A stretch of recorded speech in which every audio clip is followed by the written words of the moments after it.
Shalom. Bapak Ibu Saudara yang terkasih dalam Tuhan, hari ini sungguh kita bersyukur oleh kemurahan Tuhan, oleh kasih Tuhan, kita boleh ada sebagaimana adanya saat ini ya. Saya buka masker saya deh ya. Bernapasnya susah, jarak kita juga cukup jauh ya, karena Bapak Ibu ada di rumah, saya di sini, jadi jarak kita sangat jauh. Di gereja juga sangat jauh ya, ada 2 meter lebih. Nah, pembacaan firman Tuhan pada pagi hari ini kita lanjutkan, kita masuk dalam kitab Ratapan. Jadi Ratapan ini masih kelanjutan dari tulisan Nabi Yeremia, secara khusus meratapi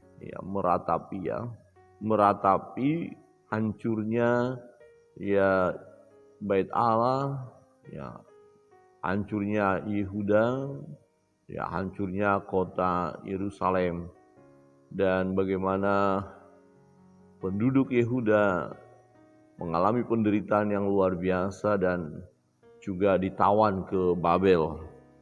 Di ayat 3 berbunyi demikian. Mari kita lihat, Yehuda telah ditinggalkan penduduknya karena sengsara dan karena perbudakan yang berat. Ia tinggal di tengah-tengah bangsa-bangsa namun tidak mendapat ketentraman. Siapa saja yang menyerang dapat memasukinya pada saat ia terdesak. Jadi Yehuda ditinggalkan. Yehuda tadi bangsa yang hebat, luar biasa. Ditinggal, ya, mengalami penderitaan, menjadi sunyi, menjadi reruntuhan. Lawan-lawan menguasainya, ya. Dikatakan ayat 5, lawan-lawan menguasainya dan seteru-seterunya berbahagia. Sungguh Tuhan membuatnya merana karena banyak pelanggarannya. Kanak-kanaknya berjalan di depan lawan sebagai tawanan. Jadi Tuhan yang mendisiplin mereka, Tuhan yang menghukum mereka. Karena apa? Banyak pelanggarannya. Ya, jadi umat Yehuda berdosa, melakukan hal yang jahat di hadapan Tuhan dan tidak mau mendengar suara Tuhan. Ketika Nabi Yeremia menyampaikan kebenaran firman Allah, mereka tidak mau mendengar, mereka cuek. Ya, mereka asik dengan diri mereka dan akhirnya mereka pun mengalami kehancuran. Di ayat 7, firman Tuhan berbunyi demikian. Terkenanglah Yerusalem pada hari-hari sengsara dan penderitaannya, akan segala harta benda yang dimilikinya dahulu kala, tatkala penduduknya jatuh ke tangan lawan dan tak ada penolong baginya.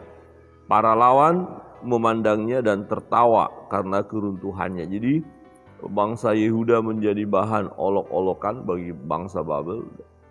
Ya, jadi bahan tertawaan. Ya, mereka melihat mana kekuatan kekuatan Yehuda tidak ada. Babel yang menguasainya. Ya, tadi ada sekutu-sekutu daripada Yehuda. Ada negara-negara lain yang diajak untuk kerjasama, tapi kali ini nggak mampu. Ya, sekutu mereka tidak bisa menolong mereka. Yerusalem sangat berdosa.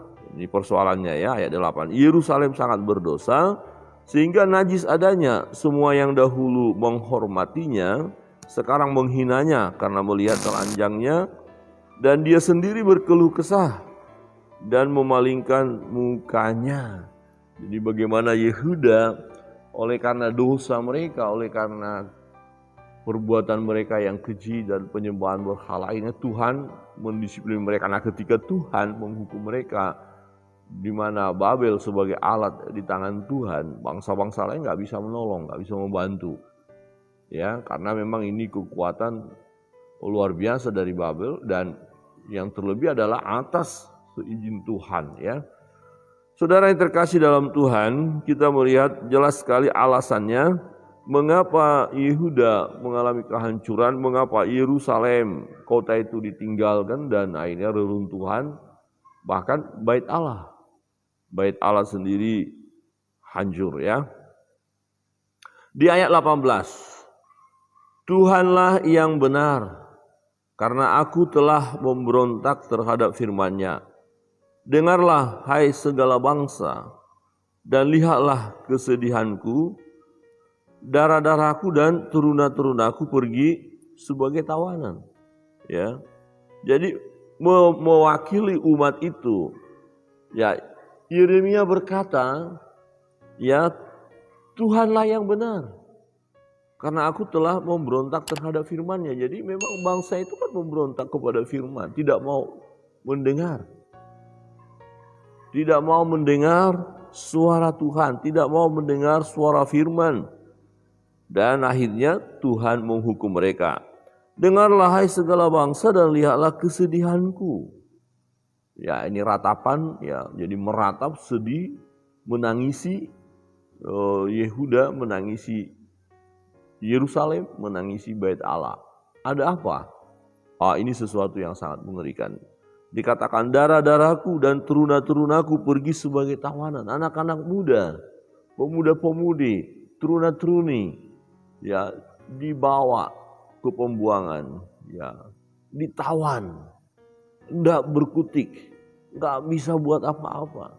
Yang melawan justru malah diselesaikan, ya, dibunuh.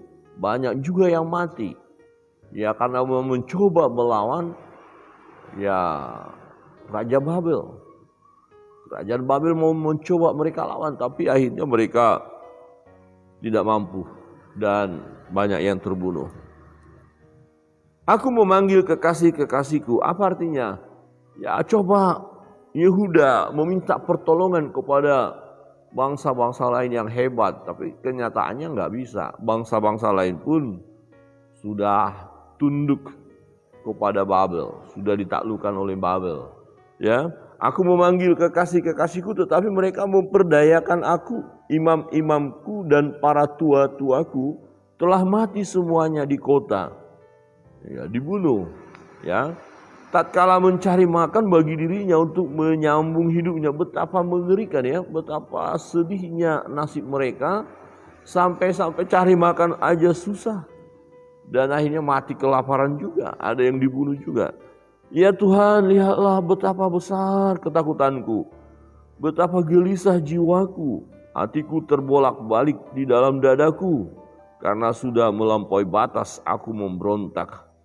Di luar keturunanku dibinasakan oleh pedang, di dalam rumah oleh penyakit sampar. Jadi ini pergumulan yang luar biasa. Nabi Yeremia menulis ratapan ini dan dia berkata, aku menangis, aku sedih. Perih rasanya, memang karena dosaku, dosa bangsaku, dosa umat ini. Nah, akhirnya Yeremia memandang, melihat peristiwa yang mengerikan itu. Ya, di mana keturunannya dibinasakan oleh pedang. Kalau mereka lari meninggalkan, ya, Yerusalem, mau mencoba menyelamatkan diri, dikejar dengan pedang. Ada pasukan musuh yang mengintai. Dan akhirnya mati juga, ditebas juga. Nah, kalau tinggal di dalam, nah, ada penyakit sampar. Jadi mau kemana? Kira-kira begini ya, gambarannya sekarang ya. Kalau misalnya seseorang terpapar virus COVID ya gitu ya. Aduh, gimana nih? Saya harus isolasi mandiri. Nah, isolasi mandiri terus makan dari mana? Akhirnya berpenyakitan kan? Lama-lama mati waktu diisolasi.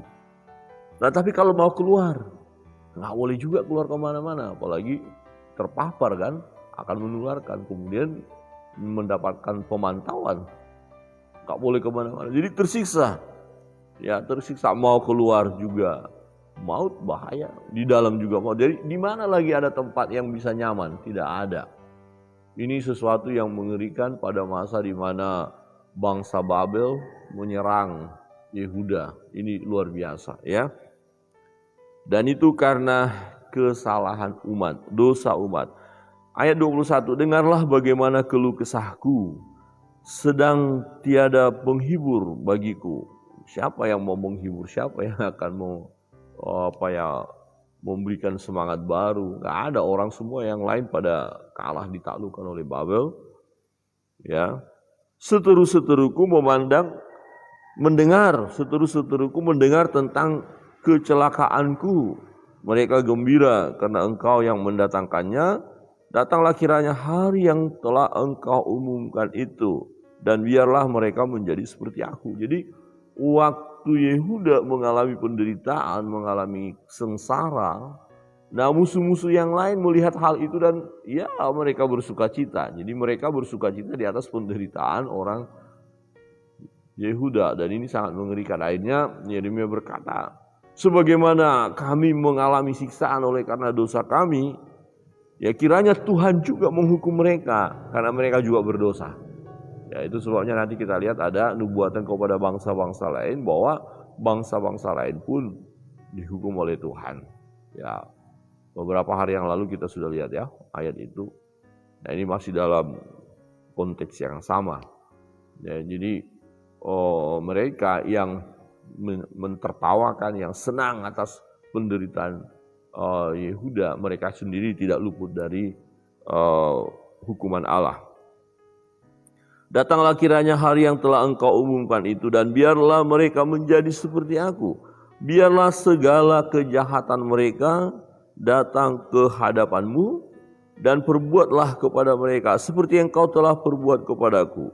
Oleh karena segala pelanggaranku, karena banyaklah keluh kesahku dan pedih hatiku. Saudara yang terkasih dalam Tuhan, inilah pergumulan seorang nabi.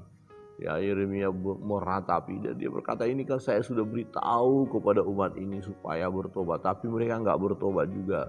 Kemudian inilah yang terjadi. Apa? Teruna-teruna ditawan, pemuda-pemudi, teruna-teruni ya ditawan, dan ada banyak yang terbunuh ya. Ada yang coba melarikan diri tapi dikejar dan dibunuh. Ada yang penyakit sampar. Jadi mengerikan sekali, saudara. Nah ini akibat ketidaktaatan tadi. Nah bagaimana seorang nabi yang sudah menyuarakan kebenaran, ya karena umat tidak mau mendengar, akhirnya umat mengalami penderitaan. Jadi tidak mudah ini bagi Yeremia. Ya, dia mengasihi umat Tuhan, dia mengasihi bangsa itu. Sebabnya dia bicara juga supaya bertobat, tapi dia tidak diperhatikan sama sekali. Ya bahkan dianggap sebagai pengkhianat. Ya. Dan akhirnya Nabi sendiri melihat kejatuhan itu. Ini betapa menyedihkan, betapa menyedihkan. Nah Bapak Ibu Saudara yang terkasih dalam Tuhan, kita melihat mengapa hal ini terjadi. Jelas dikatakan bahwa ini karena dosa. Ya Yeremia mengakui ini karena dosa kami, dosa bangsa kami. Ya, tidak mau mendengar firman. Ya mau melakukan menurut apa yang benar, menurut mereka masing-masing secara manusia. Ya mereka tidak taat kepada Allah, tidak mau bertobat secara khusus karena Nabi memberitahukan berita supaya mereka bertobat, tapi mereka tidak mau bertobat. Dan akhirnya putusan pun dilaksanakan bahwa mereka akan masuk dalam pembuangan, mereka akan mengalami kesengsaraan dan Yeremia meratap, Yeremia sedih.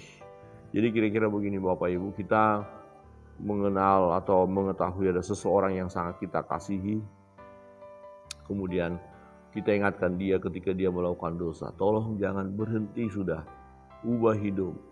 Ya kalau enggak kamu akan mengalami kesengsaraan. Ini bukan ancaman loh ya, kira-kira gitu.